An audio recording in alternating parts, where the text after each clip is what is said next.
My name is John Frank, and it's my pleasure to welcome you to the Microsoft Center for what's going to be a very interesting evening. And as part of our book talk series, we're very pleased to have Michael Peel present his new book, The Fabulists, which is for sale outside.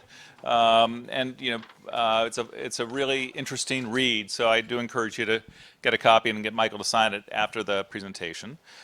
Michael's the European diplomatic correspondent for the Financial Times, based here in Brussels. He's also been posted for the FT in Southeast Asia, the Middle East, and West Africa. In his book, Michael tells the story of the rise of demagogues and authoritarians worldwide, and the bravery and ingenuity of those who resist them. His book is based on almost a decade of on-the-ground reporting and informed by exclusive interviews conducted from Malta to Manila. A little bit of alliteration, and probably other cities as well. In his revealing and richly reported book, Michael explores the surprising parallels between leaders, movements, and their supporters who have thrived using potent but questionable narratives.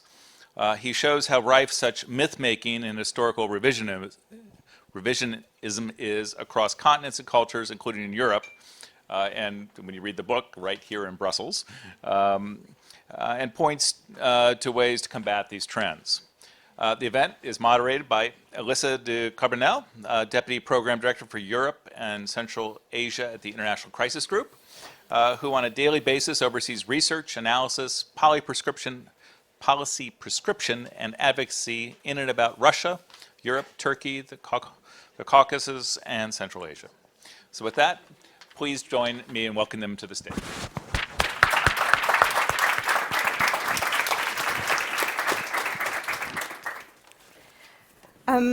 So I won't make another long introduction. I'd like to ask a couple of questions, and then Michael is going to read. But Michael has done what all journalists and former journalists aspire to do. He's not only gone and reported over 2 decades from far-flung places and made sense of it for all of the rest of us, capturing moments of history, but he's taken a step back and distilled it, a lot of it, into this really readable book. So I highly recommend that you go and check it out. And the title of the book is really something that, for a former comparative literature major, it sounds very magical realist to me. So what exactly did you mean by the Fabulists? Well, thank you, John, and thank you, Alissa, for that very generous introduction. The book emerged really from years of travels, as you say, working for the Financial Times, first of all in London, where and I've had this uniquely Financial Times career where I've done jobs from being the tax and accountancy correspondent to then being the West Africa correspondent, and then also being based in the Middle East during the early years of the uprisings there, and then in Southeast Asia, in Bangkok. And after a while, I started to reflect just how many and how many different types of authoritarian, autocratic, demagogic governments I'd seen in the various countries I'd been, and how, for all of the differences between them, there were these really intriguing patterns in terms of how they operated. And so by the time I came back to Europe in 2.5 years ago, I really very firmly had the idea of a book which brought all of that together, examples from the quasi-reforms that turned out not to be in Saudi Arabia, to the cult of the Thai monarchy, which is a really interesting story that I tell in the book that people know a little bit about, but it's only by living in Thailand that you really realize the kind of how deeply ingrained this is in the country, and how it has helped to control politics for a ruling elite for decades. And then another example in Asia was seeing the rise of President Rodrigo Duterte in the Philippines, who was elected 6 months before Donald Trump, and really was a kind of prototype almost in terms of how he behaved, but going much further than Trump can, because he showed what happened in a nominally democratic country when institutions are just destroyed, and started this bloody war on drugs which has killed thousands of people. And then I came back to Europe, And of course, it was going through its own crisis over the rule of law, and this is something that I've reported on for the last 2.5 years since I've been here. And so my journey indeed did lead me from Manila to Malta. It seems like you picked up on the commonalities between, and you draw a line from Duterte all the way through to Brexit in your book in some ways. And what is it that makes, I think you call them elected autocrats in some point, what is it that makes these people? Is it the age that we live in? Is it the tools that people are using? Is it people's willingness to kind of go along with it? Yeah, I think what you're getting at is a question that I started asking a lot, which is why do these people succeed? It's one thing to deplore what Duterte is doing, but to be smart, you need to understand why it works. And so that was something that I started to try and pathologize in my research and interviews that I did. And so a good example is with Duterte's drugs war, where I started to just people I asked in all kinds of contexts, what do you think of the drugs war? The answer would come back often, because Duterte was and is immensely popular, according to opinion polls. And people would say, well, I think it's a good idea, because drugs is this massive problem, because Duterte's great skill was to portray drugs, not as a social problem, as it is in so many countries, but an existential crisis that threatened the very existence of the country. And then I'd start these conversations where people would say, well, I think it's a good idea, it needs to be cleaned up. And I'd say, well, okay, but the police oversee this, and lots of Filipinos tell me how corrupt the police are. And the person would say, well, yeah, that's true, it's not ideal, but this problem is so big. And then I'd say, okay, but what about your own experience? And there was an incident I recount in a book where a guy I was talking to turned out to have been a drug addict previously, and he told me this very moving story about how he turned his life around and found a partner, and he now had a daughter, and he said, and my daughter has become the focus of life, and in the way that drugs were before. And by the end of the conversation, he was saying, well, actually, you're right. I mean, I'm not totally comfortable with what the president is doing, because I can see from my own experience people deserve a second chance. And just in that conversation of 15 minutes, just by digging under the surface a little bit, we'd explored into much sort of richer hinterland, which showed both why Duterte's modus operandi was effective, but also there was much more to it than, obviously Filipinos being a naturally murderous people, which they are not any more than anybody else in the world is. Yeah, I mean, I think that gets to something that we were chatting about the other day. It was like a lot of articles these days are quoting Hannah Arendt, because she's kind of captured this insight that people are ready to believe, at the same time, things that are. I think her term is everything is possible, but nothing is true. So you're just back from the Munich Security Conference, where the theme was... I like the segue. Yes, it's a good segue. Bear with me. Which had an arguably deft pun on Westlessness. Your book does something and sort of shows that this is not a Western phenomenon, and it's not a new phenomenon, that people are enticed by the propaganda, enticed by the myths, the historical revisionism, the different things that are being,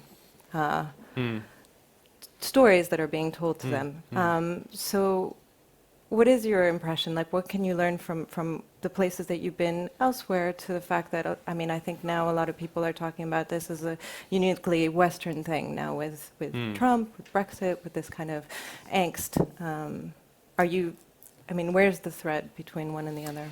Yeah, no, it's a very good question. And I think one thing that strikes me coming back to Europe is that people, I think in general, and this comes from having worked in various countries, in various states of fragility over quite a long time at different times. But in general, a lot of people underestimate now, because of the decades of peace that that much of Europe has had, that they underestimate how far and how fast things can fall apart, and that's sort of one lesson that you know the kind of Duterte kind of institutional destruction. But other patterns include, for example, the way in which people are beguiled by the idea of somebody who can, lead them away from a present which they find intolerable for one reason or another, and then that gets you into a whole sort of realm of different people. And by the way, these are not just people inside countries who are believing this; it's people outside countries. And two examples of that I give in the book are, in Saudi Arabia, where there was a great belief outside the country, op-eds in leading newspapers about what a great thing Mohammed bin Salman was, and then of course we see what has happened. And the other great example that I use in the book is of Aung San Suu Kyi in Myanmar, coming from a very different place as a long-time campaigner for democracy, with, unlike Mohammed bin Salman, a real track record of sacrifice. And yet these people coming from two very different places have both suddenly got themselves into positions where they've become international pariahs. And why is that? Well, part of it is because people had unrealistic expectations, and that they didn't, I argue, read the signs clearly enough, which in both cases were always there, that something of what might happen, whether it's the murder of Jamal Khashoggi, or in Suu Kyi's case, the army's murderous operations against the Rohingya, that something of that nature was always likely to happen, but people chose not to look at it squarely in the face. Well, I think one of your readings is about one of those examples, so maybe you want to give us a reading and then we can talk some more and have some audience questions. Absolutely.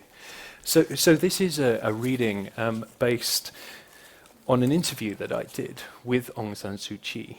And what's interesting about this is the timing of it, because this was early in 2015, when I was based in Bangkok, and Myanmar was gearing up towards, as many of you may know, a landmark epochal election that, after almost half a century of military dictatorship and then some years of transition, in late 2015 elections were scheduled. And Suu Kyi was, her party, of course, as you may know, had won a landslide victory in elections that had been run a quarter of a century before, and the military had merely ignored the result, cracked down on her and her supporters, and a tremendous persecution, killing, and she'd ended up spending years under house arrest and become this kind of democratic icon. But my argument in the book, as I just mentioned, was that there were always problems with the belief that she was going to somehow transform the country, and that actually foreign observers were really very complicit in that rather sort of false, or at least naive narrative. My interview with Aung San Suu Kyi took me to Naypyidaw, one of the world's more peculiar capitals. The story of how the seat of government shifted in the mid-2000s from estuarine Yangon to a remote site hundreds of kilometers inland encapsulated the strangeness of the military junta era. The generals had given no explanation. Some observers speculated that it had been ordered for astrological reasons. Others said it was a precaution against coup attempts from inside or outside the country. The new city's sprawling geography and sparse population certainly made it hard to do anything surreptitiously there. The approach to the parliament was via a highway that had 10 lanes in either direction, but often not a single vehicle. The rumour was that it had been designed to be big enough to allow aircraft to land, although the undulating surface might have tested that theory to destruction. So peaceful was it that an FT colleague and I were able to record a piece to camera unmolested right in the middle of the road. Later, I saw children happily playing football along another big highway nearby. The parliament occupied a vast site comprising 31 buildings, apparently inspired by the number of planes of existence in Buddhist cosmology. The construction borrowed heavily from pagoda architecture, with multi-tiered eaves rising to a point. Suu Kyi's office was in one of a cluster of identical buildings whose white-painted walls were fringed in the red, yellow and green of the Myanmar flag. It was near the end of a hot, dry season day, and the woman known widely as the Lady or Mother Sue seemed a little tired when she arrived. She wore a pink traditional dress, her hair tied at the back and decorated with a small garland of red flowers. The contrast between her slight elegance and the thuggish generals had done much to animate Myanmar's struggles in the international mind and to narrow them down to a straightforward battle between the two contrasting protagonists. It had also tinged the Western view of Suu Kyi with Orientalism. The lady started off our conversation on a frustrated note. She was deep in a last-ditch and ultimately unsuccessful pre-election effort to change the constitution to loosen the military's grip a little. Myanmar had not really gone beyond a parody of democracy, she said. She wasn't even sure her party would compete in the polls. She was still looking, she said, for one brave soldier to go against orders and demand constitutional change. When I asked if such a person even existed, she said, "I haven't seen one who was prepared to vote against orders just yet, but that doesn't mean they don't exist. It may just mean that I haven't seen one yet." The sardonic caveat set the tone. She batted aside a question on corruption with similar terseness. The way to tackle corruption was by employing people who were honest, she said. In a way, her straightforwardness was refreshing from a politician. There were certainly no extravagant promises. On the long-running and sporadically deadly Rohingya crisis, she was defensive. The background here was systematic discrimination against the group in junta-ruled Myanmar. The military-backed Union Solidarity and Development Party had cynically milked Rohingya support in the 2010 election, only to later entrench hardline policies against them. Rohingya were mostly denied citizenship and faced restrictions on their rights to work and travel. The government even proposed curbing the number of children Rohingya women could have. It was part of a narrative, familiar from the European far right, that the high birth rate of Muslim foreigners threatened to swamp Myanmar and the Buddhist faith. In 2013, Suu Kyi had blamed a climate of fear on both sides of the communal divide. It was a truth too little acknowledged that the Rakhine Buddhists had also suffered at the hands of the junta. But Suu Kyi's formulation appeared to go further and suggest an equivalence, even though the Rohingya were demonstrably at greater physical risk. Muslims have been targeted, but Buddhists have also been subjected to violence, Suu Kyi said. This fear is what is leading to all this trouble. She rejected the idea that she had not spoken out sufficiently strongly on the Rohingya crisis. Even what to international observers looked like weak statements had earned her heavy criticism at home. Like just about every other politician in Myanmar, Suu Kyi refused even to use the word Rohingya. Nationalists called the group Bengalis as part of an attempt to portray them as interlopers from Bangladesh. Naming them Rohingya would give weight to their case that they should join Myanmar's official list of more than 130 ethnic groups. Suu Kyi's final point felt chilling. She raised, and did not disavow, the quasi-medieval language used by some Rakhine Buddhist nationalists to portray the country as being under siege from Muslims. There is a genuine fear on the part of the Buddhists that the Muslim population is growing, and it seems to be growing bigger for the simple reason that for years and years it was government policy not to allow the Muslims out of Rakhine State, Suu Kyi said. So they were in fact in a ghetto, and many Rakhine have said they feel as though they put it this way, that they were made to be the keepers of the Western Gate, that they have been made to take on the task of keeping the Muslims out of the rest of Burma. That's how they feel.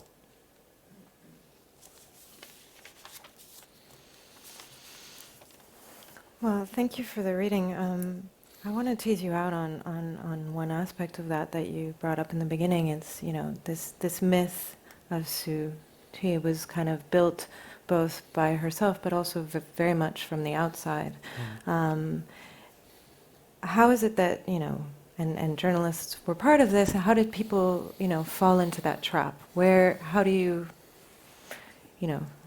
go beyond the headlines and some of these things, especially as an outsider? Yeah, I mean, I think it's interesting because, I mean, even reading that now gave me a chill, because there's so much about the language there that this is 2015. Remember, there's so much of that has now taken on so much extra meaning because of what has happened since, and it's quite remarkable, actually. I think the really interesting thing about the Suu Kyi story is that it's not a simple one. Because, and we should not forget this, and I make this point, I hope, strongly in the book, Suu Kyi has not, this doesn't discredit what Aung San Suu Kyi achieved as a democracy campaigner. I mean, in the sense of, it doesn't mean all that was bogus. It wasn't. And she made real sacrifices. She was removed from her entire family under house arrest. I mean, an extraordinary story, and an extraordinary story of resilience. But what quickly became clear when I went to Myanmar, and I had read a little of this, but just meeting people who, were from the country or knew the country very well, I was struck by the unease about the way things were going, and that, she did have this reputation, Suu Kyi, for autocracy, but also, even more importantly, that whatever the change would be, the military would still have huge power.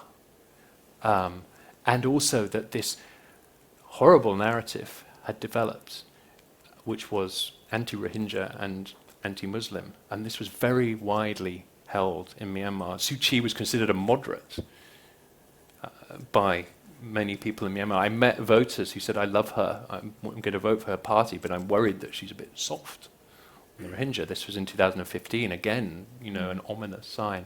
Why did people ignore this? Well, it's a mix of reasons, I think, because one of them is a political one. There was a realpolitik among Western countries, and particularly, but not only the United States, that if you recall, the military stepped down in the early 2010s at exactly the same time as the uprisings were going on across the Arab world. And of course, that quickly turned very dark, and there was certainly a feeling in the Obama administration that they wanted a foreign policy success, and Myanmar could be it. So Hillary Clinton visited, Obama himself visited. They invested a lot in it, and Clinton writes a lot about this in her book. So there was a general feeling, I think, that at a time in which revolutions against dictatorships were turning, violent and into carnage, and not into the sort of democratic utopias that some people were naively hoping for, that this was a purer story. And I think people became quite heavily invested in that. And so there's that reason as well. So it was that sort of mix of reasons, and you can see why everyone sort of came to the conclusions they did, but the outcome has been horrific. And of course, there's something a little bit hypocritical about, more than a little bit hypocritical about the Western reaction, that suddenly, oh my goodness, we never dreamed this would happen, she's a pariah. And it's like, well, you played your part in putting her on that pedestal. And actually Western countries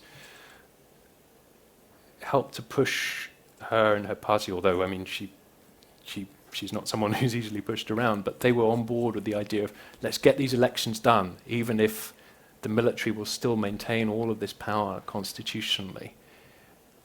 And yet, that was a disaster waiting to happen, we see in retrospect. Now, would it have been better to do things differently? Would it have been possible to do things differently? Well, that's a different question, but we shouldn't be, this was a tragedy foretold in many senses, and the warning signs were always there for those who looked at them.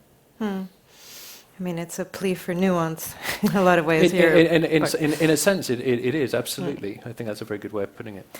I mean, you mentioned the Arab Spring, you also traveled to Syria in the very beginning for some year and a half or 2 years. Yeah, I visited a number of times, Yeah, and, that has developed in a horrific way as well, in the war compared to how it was before. And I guess I wanted to ask, now you've also reported on this, on the International Criminal Court is looking at Suu Kyi's case.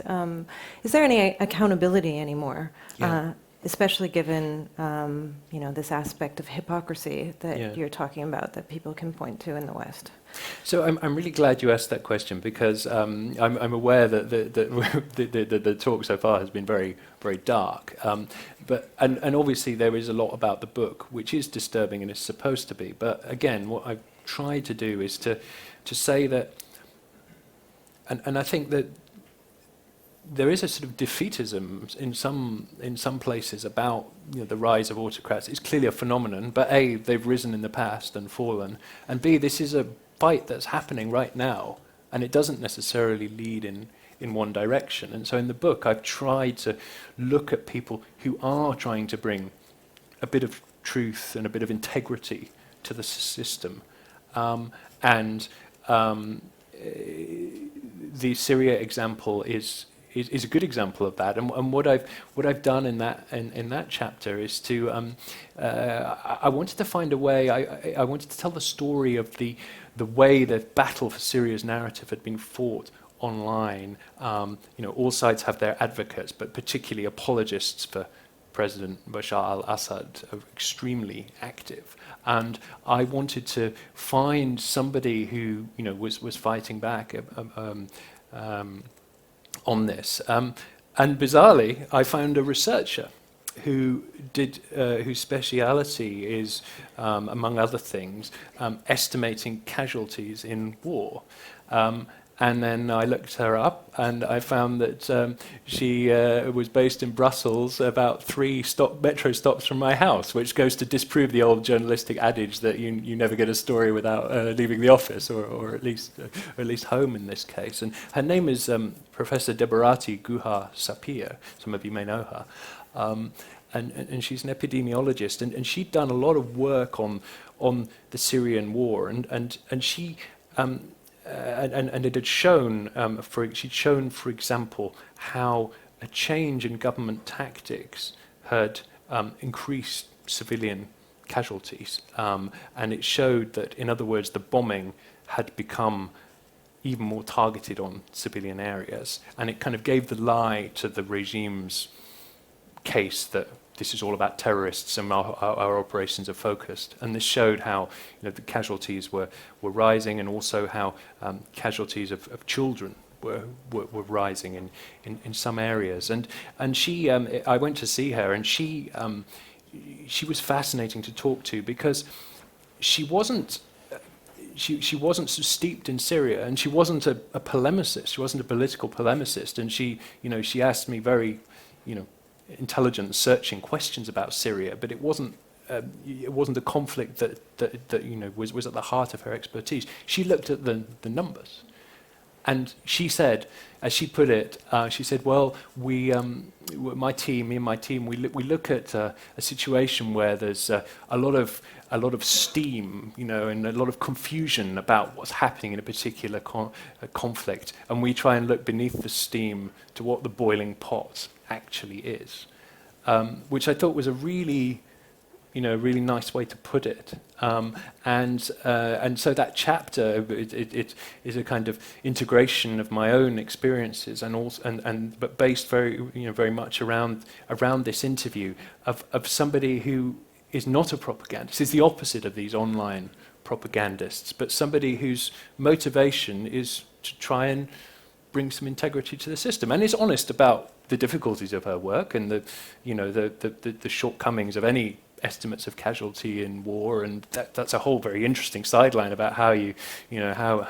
how do you estimate how many people were killed by the Khmer Rouge or whatever.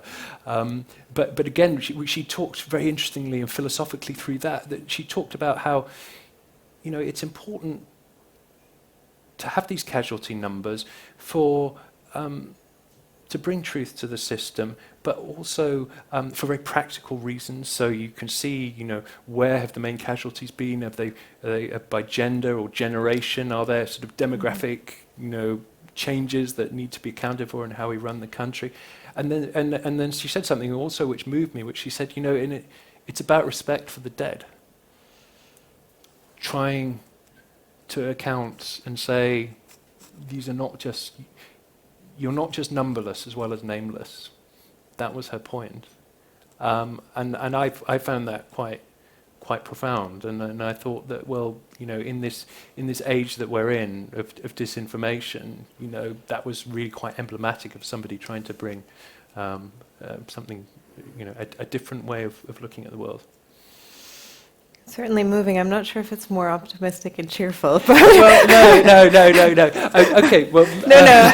I'm gonna shortly open up for audience questions. But no talk in Brussels would be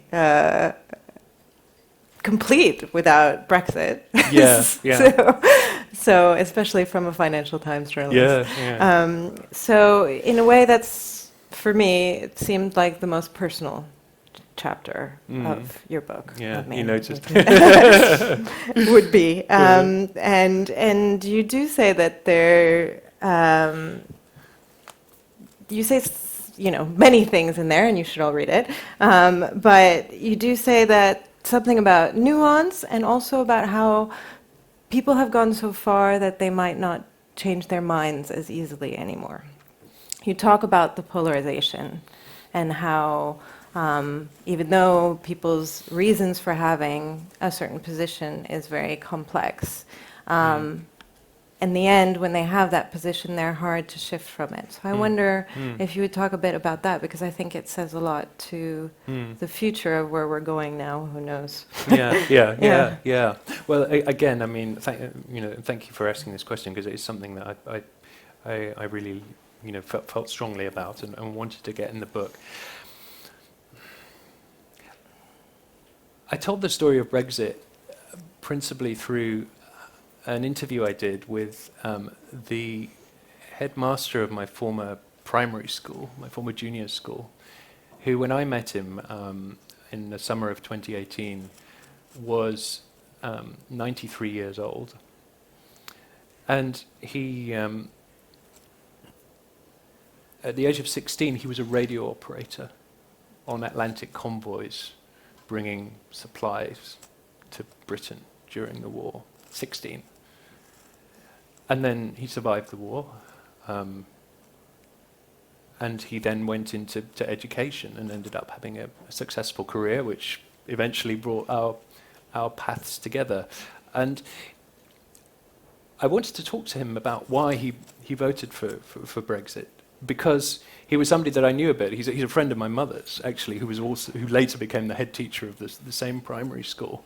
And I wanted to try and take the sting a bit out of this, that, the debate has become so nasty about Brexit that I wanted somebody I had a personal connection with, who I could have a long conversation with, and that's what we do. And there are other people who I interview as well, obviously, from different perspectives. But one of the points that I wanted to bring out by talking to Joseph Knott, my former headmaster, was this: that he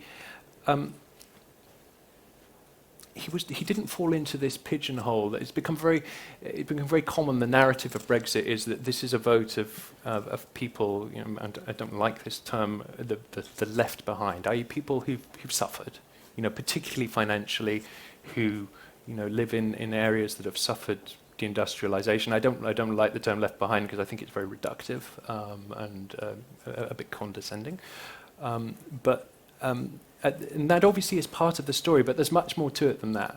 Because Joseph Knott, as he said to me, once he'd survived the war, he'd had a very good life. You know, he'd done well in education. He'd been in the public sector at a time when, you know, conditions were good. He had a happy family life. His wife had died a few years before, but two of his children still lived in the same town as him, and the third was only a 10-minute drive away. So they used to come around, you know, regularly to his house. They used to have Sunday lunches, barbecues in the summer. And so he didn't fit that stereotype of someone voting out of anger. In fact, you know, he'd lived long and contented life. As he said, after the very real terrors of the war, life had been pretty good to him. So I was trying to sort of introduce that complexity and say that, you know, there is a whole story of Brexit which goes beyond this. And there are various interesting reasons why he voted that way, and there isn't time, and I don't want to completely sort of empty the contents of the book right here. But he also, and other people I interviewed for this story, helped me get to a wider point. And another person I interviewed was a former MP for the place in Torbay on the Devon coast, which is where Napoleon was taken offshore after the Battle of Waterloo and tried to get asylum in Britain. But he was refused and taken off to St Helena instead. And so there was a kind of Brexit metaphor around that. But another person I interviewed in this story was a former MP for the constituency for the Liberal Democrat Party, who lived literally around the corner from Joseph Knott. I hadn't realised this when I turned up to interview them both on the same day, but walking from one house to the other, you walked past a garage, you know, Joe's Auto Parts or something, and that was the junction between Leave and Remain in this leafy suburban street on an English coastal town, you know, and the contrast with like the fire of Brexit was noticeable. And through those interviews and through others, I try to get at a fundamental point, which I think is really a tragic quality of Brexit, that I feel that people on both sides of this debate share a lot more in common than you would think from the last 4 years about what makes a decent society, you know, about, you know, respect, about rights at work, about public spaces, good public services, healthcare.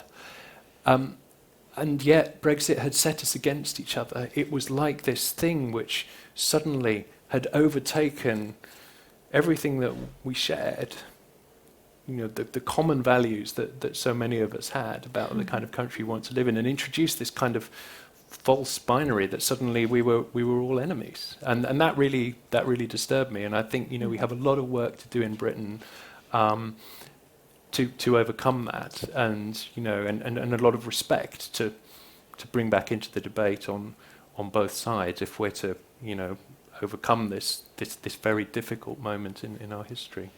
And then, so that's the false narrative of Brexit as I see it. Well, both within the country and across the channel, I imagine. So maybe I'm going to open it up for questions if anybody has on. Sure. Thank you for the floor. My name is Yolana Mungengova from the European Commission, but I will ask my question in personal capacity. First of all, thank you very much for your book. Thank you for having analyzed the latest rise of autocrats. And I very much agree with you that it's not the first time that we see such a phenomenon in history. But I would say that the latest rise is also characteristic because it is in parallel, or maybe due to social media, that these autocrats have become so prominent. They have used the social media to deploy their narratives, to also prevent their liberal opponents to do the same with their own views. So what would you advise to the liberal Democrats of this world who are struggling to explain the benefits of liberal democracy to their own constituents, and who very often are perceived as weak leaders because they need unanimity or consensus to make a decision, whereas an autocrat just, you know, imposes his or her views? What would be your best recommendation to them? What to do not to fall in the trap of becoming eventually yourself an autocrat when trying to become a strong leader? Yeah, it's a good question. I'm glad you drew the historical parallel as well, because, yeah, I mean, autocracy did not start in 2015 or whatever, clearly. I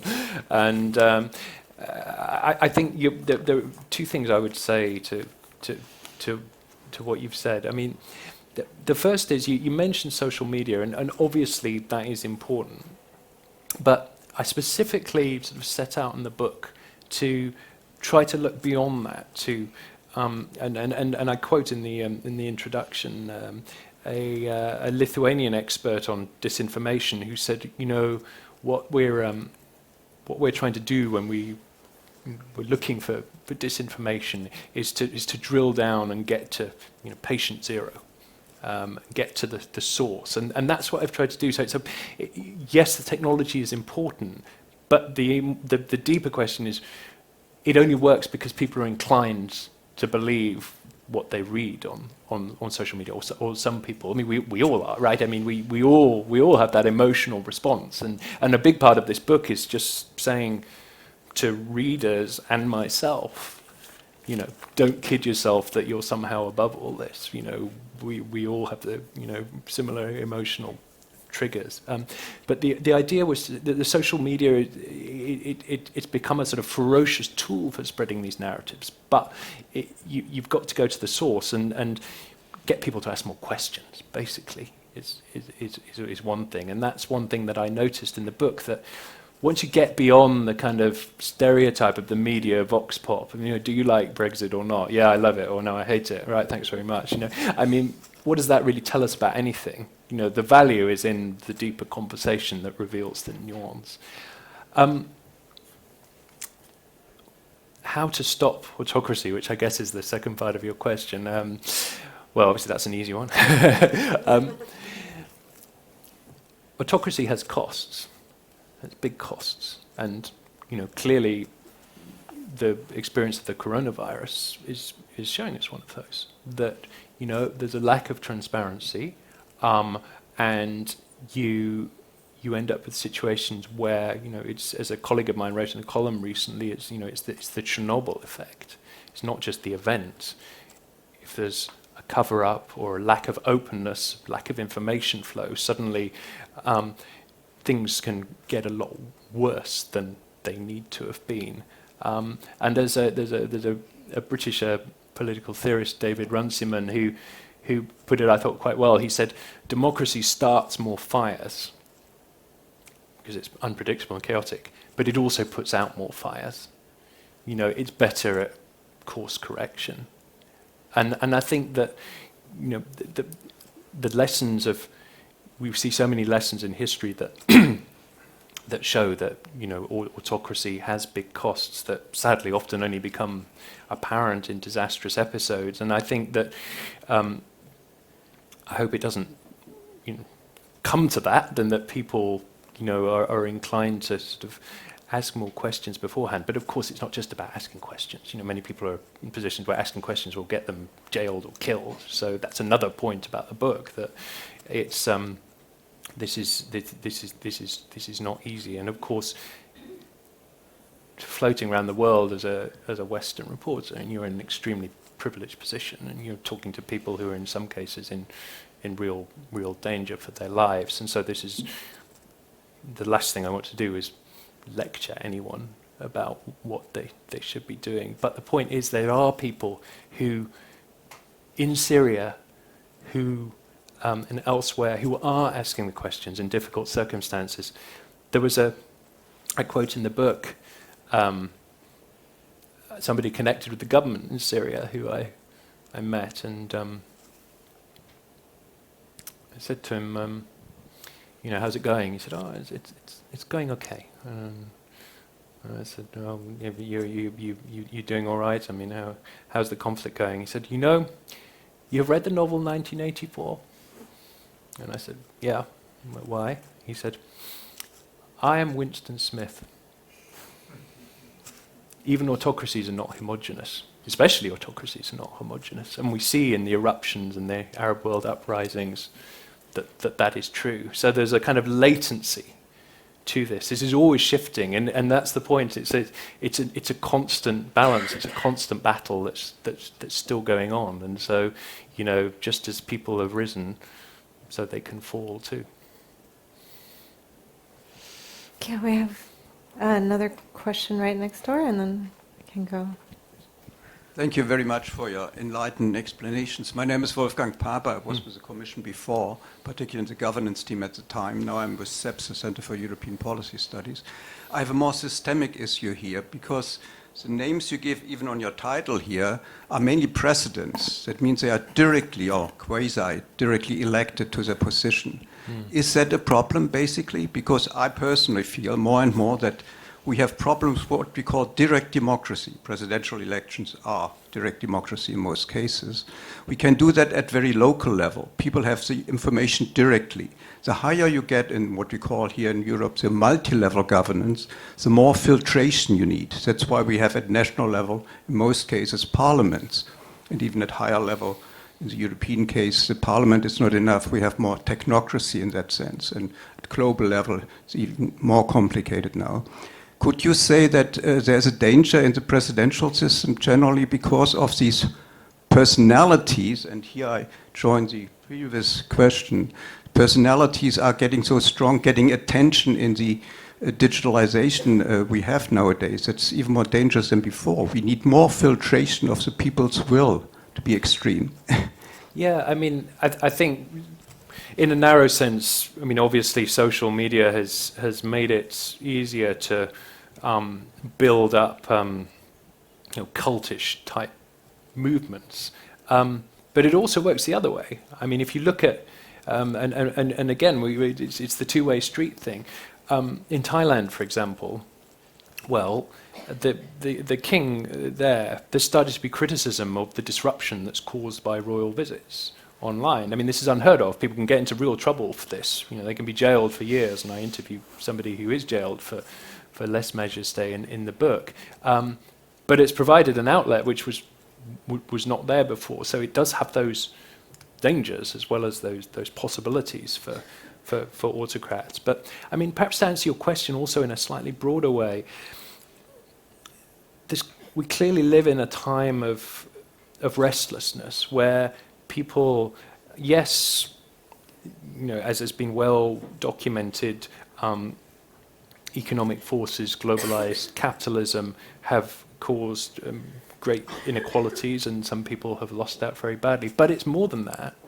And I feel that, people who have actually done quite well in material terms also feel there's something wrong, that they're remote from politics, certainly in many Western countries. And that the answer to this, certainly in the case of Brexit, I believe, but also elsewhere, is I'm the other far more knowledgeable people have gone into this in far more detail, is a kind of localism to and I think this gets to your question, to sort of bring politics back to a more sort of achievable and relatable level, to have more locally led policies, not just we are imposing this from above, but what does your area need? This is a huge theme in British political debate now, but also elsewhere in Europe as well. And that, this is one way of perhaps losing that remoteness and getting people. It has the advantage that it caters for people and communities, but it also allows them to see politicians not as necessarily as people to be scorned, but people who are directly engaged with trying to do something good as well. So in that sense, yes, I mean, there is a kind of remoteness to modern politics, which people might have tolerated in a previous age, but they certainly don't tolerate anymore, and we need to do something about that. I think we had one more question in the center of the room. Anybody else? Yeah. Thank you. My name's Hugh Pope. I'm with International Crisis Group, like Alissa. And thank you for your reading. That was very beautifully written. And looking at your title, the cover portraits, it seems that you have a theory of the new leaders of this world. Can you tell us what common themes, what checklist you drew out to say that this is the new way that the world is ruled? And is it really that different from the autocracies of the past? I mean, to answer your second question first, I think these are certainly patterns that have as you say, go back a long time in history, but there's an intensity about it today, I suppose, a volatility. The message can spread faster. That there's a general, as I said in the last question, a general sort of combination of restlessness and connectedness, which offers great possibilities for people to capitalize very quickly and capture autocratic power. And I mean, Duterte is a good example of that, right? I mean, he, a former mayor in Davao, who the country had been a democracy for 3 decades almost after Marcos. Okay, I mean, it had relatively recent history of dictatorship, but a lot of Filipinos were shocked at how quickly things did fall apart, and how Duterte was able to just ride in from nowhere to just win this enormous mandate and enormous support. I mean, in terms of pathologizing what people do, I mean, I think Duterte's example of set up an existential problem in your country and say, voting for me, supporting me is a matter of national survival. I mean, that's a very effective tactic. And I mean, Assad also in Syria has done this. You meet Syrians who would say, well, I don't love Assad, but I'm worried that things will completely disintegrate if he goes. And I quote the I quote the example of an Ivorian official in Ivory Coast who I interviewed years ago, who talked about when Houphouët-Boigny died in the early 1990s after decades in power, and he said, and then the country was slipping into civil conflicts when I visited, and he said, the thing about when Houphouët died is the cement broke, and that, that idea that, that you embody l'état c'est moi, you embody the nation, and we see Western politics slipping in that direction, including in some European countries. I mean, there's more of a spirit of it in American politics as well. So I think that is a pathology, and I think the age of wishful thinking, as I said already, is another example of this. Whether it's Suu Kyi or Mohammed bin Salman, these are cases where, because people wanted an outcome, they started to look at the world as they wished it to be rather than the world as it is. And certain forces were able to capitalize on that, whether it's Mohammed bin Salman and the Saudi royal family, or the Myanmar military, which in a horrible way has played a blinder, because they still have enormous power in the country, but now they have the shield of Suu Kyi. I mean, imagine if the military in Myanmar had carried out the same atrocities as a military junta. Well, sanctions would have been slapped on straight away. So Suu Kyi is a kind of human shield for them, which does not absolve her, of course, but as a question of cynical and horrible strategy, it's been very effective. So that idea of hybrid governance, which again is a theme in Europe as well, neither democracy nor dictatorship. Well, Myanmar is somehow in that same sort of area, I think. And then a final point I would make is the age of pretense, the age of shamelessness, that in an age of distraction and interruption where so many people are working harder and harder and having more and more demanded of them, that there's simply a lack of time to people have to pay attention, and also such a profusion of confusing sources that the question comes, where do you look? And I, my chapter on Malaysia, I write about the 1MDB sovereign wealth fund corruption scandal. Billions of dollars went missing. How did the government of Najib Razak react? They just pretended nothing had happened. And for a while it was stuck in this situation where, you felt like you were going mad. It was clear that, there was some massive wrongdoing going on here, but, authorities of a nominally democratic country, which is not a dictatorship, had said, there's nothing to see here, move on. And it almost worked. And in a way, this is a more positive example, because there you have an example that some great journalism some of it by this indefatigable campaigner called Claire Rucastle Brown, who was born in Malaysia, the daughter of a British colonial intelligence officer, and so had this lifelong interest and engagement in Malaysia, and had great contacts, and was able to expose the wrongdoing that had happened, and then you had news organizations, notably the Wall Street Journal, which did amazing work on this prize-winning work. And you had this, and that broke the pretense in the end. And Najib was turfed out at an election, unexpectedly. And I was WhatsApping with Malaysian friends, which I quote in the book, on the night of the election, and they would, one of them was saying, "Oh, I'm crying, TBH." Another one said, "So there is some justice in the world." And that was a more sort of positive example of how a democratic leader had been able to ignore all of the democratic institutions. The apparent checks on their power turned out not to be very effective, and we look across the Atlantic and we see similar patterns, but it could be defeated. And the Malaysian example is complicated, and this is where nuance comes in, because of course the person who won the election was Mahathir Mohamad, who himself was a very autocratic prime minister. So it's not like Malaysia has suddenly moved into a totally brave new world, but there was the possibility of change. And through the fact that this was exposed, and by the way, of course, this wasn't just Claire Rucastle Brown and the Wall Street Journal who exposed this. This was at root. This was brave people in Malaysia who were getting information out there, doing their own work. Some of them were persecuted, detained, banned from traveling. And together, this collective effort helped to defeat that age of pretense. We're kind of running low in time, so I'd like to take a couple of questions, and then maybe Michael could answer last round. So we have one here, and then if we can pass the mic around and take maybe 3-4 questions, so you can, yeah. Thank you. My name is Athanasios, and I represent the Church of Greece to the European Union.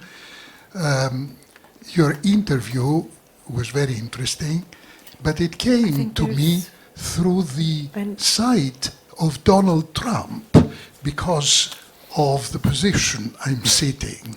And that side is so austere, and it seems to brave the waves of the recent storm.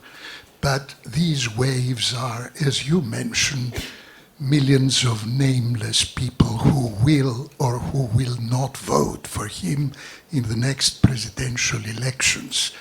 Now, this brings to the fore a question that is challenging to all of us.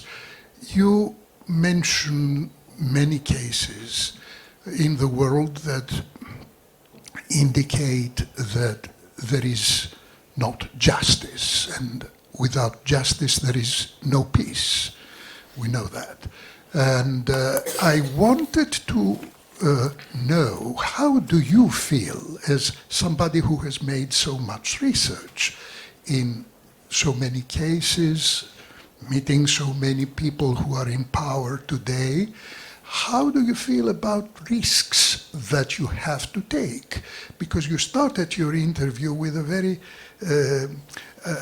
impressive note that in Myanmar they are looking for a soldier who will go ahead, who will be the leader. But this soldier, in front of powerful state organizations, may be targeted and may have to prove that he's not an elephant. And so how do you feel about the risks that one has to take, maybe be a victim also? Yeah, thank you. I'm going to take a couple more questions. Yeah, no problem. I think there's one over there and one more here. Yes, thank you. I'm Elena. I'm Elena Nazaru. I'm with the Chatham House Americas program. Hi. Thank you for the very interesting presentation. My question is, do you think through your research that there is something particularly distinctive about the rise of this type of leader particularly in the United States and the United Kingdom. And I explain myself as briefly as I can, but it seems to me that in many of the other countries where we have these leaders rising to power, and I include here several in the Americas, which I study, there is a relatively recent memory of some type of authoritarianism, whether it be a military dictatorship, whether it be some kind of ethnically exclusive regime. And the fear and insecurity of the present makes a lot of people return to that nostalgia of the past and go back to institutions and types of governance that are actually not yet obsolete in those places. In the United Kingdom and the United States, this is not the case. And I wonder, why is it that we see it there? And do you see something different in this Anglo-Saxon experience than in all these other places that seem to be going back to things of the not so recent, not so far away past? Thank you. One more there and one more here, and then we can... Philippe Defresne. I'm wondering whether there are fields of public policy where autocracies are generating better outcomes than democracies. I know it's an outrageous question, but if we want to fight them, it's better to understand them. And I think we have one more question here, and then we can have you... Thank you. My question is very brief. I mean, it's not over yet, but who do you think is winning in the US? The democratic institutions? No, I don't mean in the presidential. I mean the institutions. Yeah. Or the man. Okay, Yeah. the man himself. Yeah. Did you get those? Or you I think so, yeah. So taking them in order. I have 1 minute to answer, but I'm sure we can go a couple of minutes over. Thank you for all these questions. We're all very interesting. The risks, I mean, the risks, as I hope I bring across in the book, are taken by people who are fighting against this stuff. This book is in part a tribute to that bravery.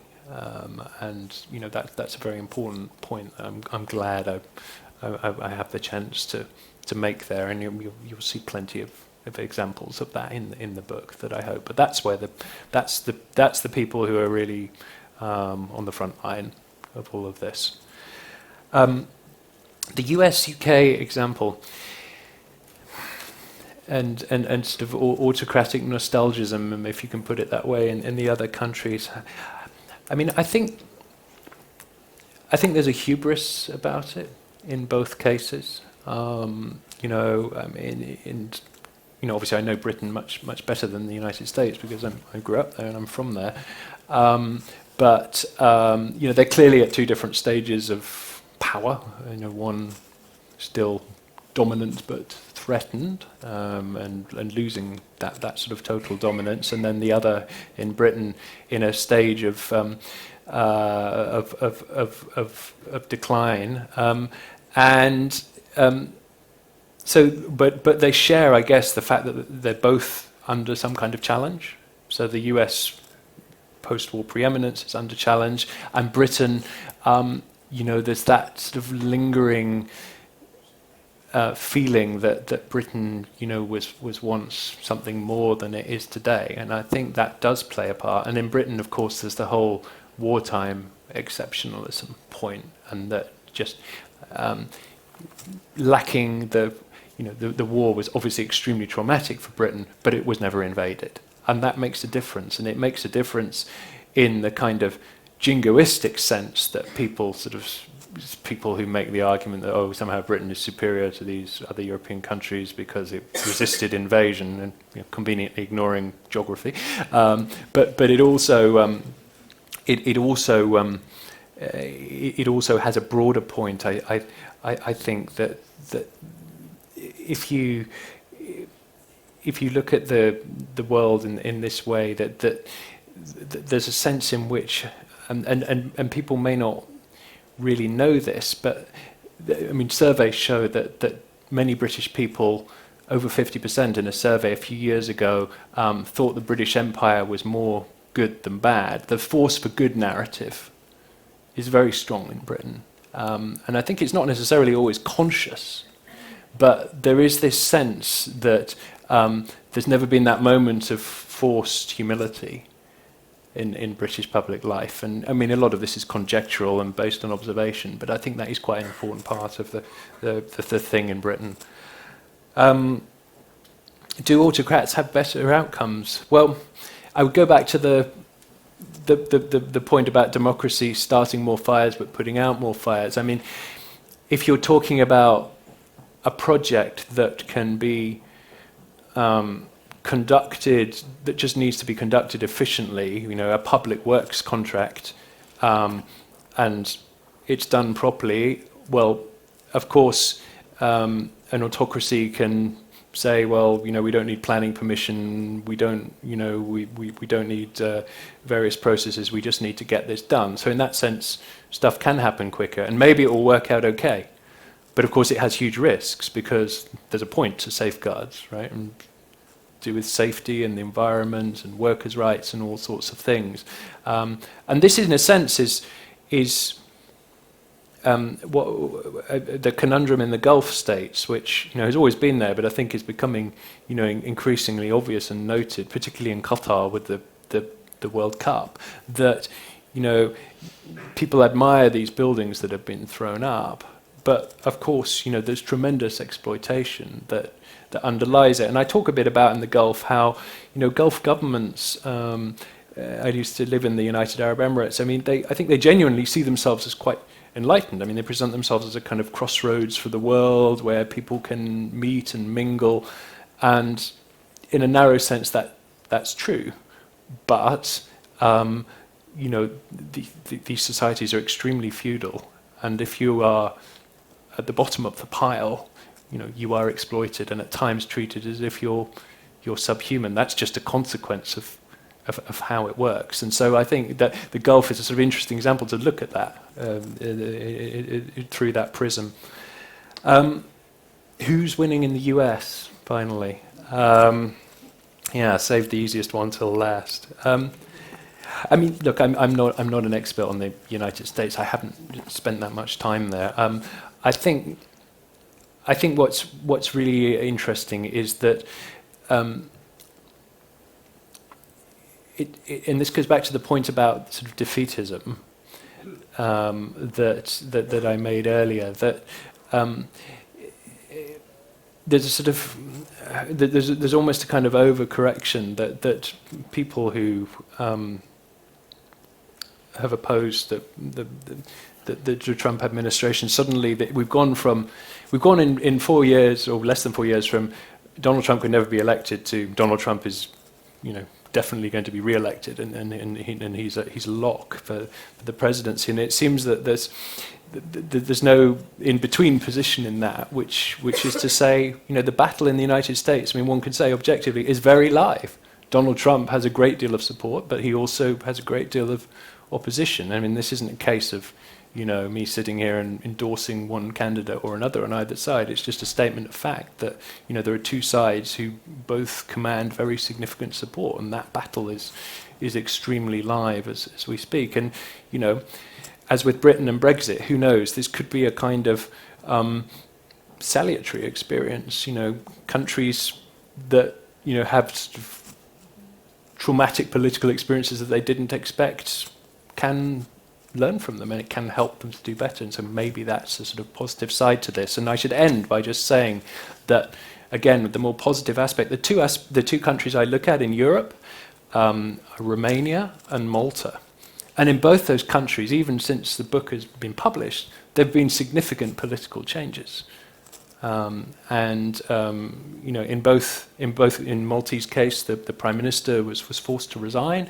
In Romania, Liviu Dragnea, the godfather of the ruling party, has been jailed for corruption. And Laura Kövesi, the anti-corruption prosecutor who I interview in the book, I interviewed her at a time when she was under tremendous pressure, and she was kicked out of office. She was removed by the government shortly after I visited. Now she's been appointed as the EU's first prosecutor, and, you know, things turn around, and that's a final, perhaps more uplifting message. Yeah, from this book. it's nice to end on a positive note. There's also a reception. You can buy the books, you can continue the conversation, but I think a lot of these topics over the last hour have really cut to the core of things we all think about and we worry about. And so big round of applause, and thank you to Michael for giving this talk.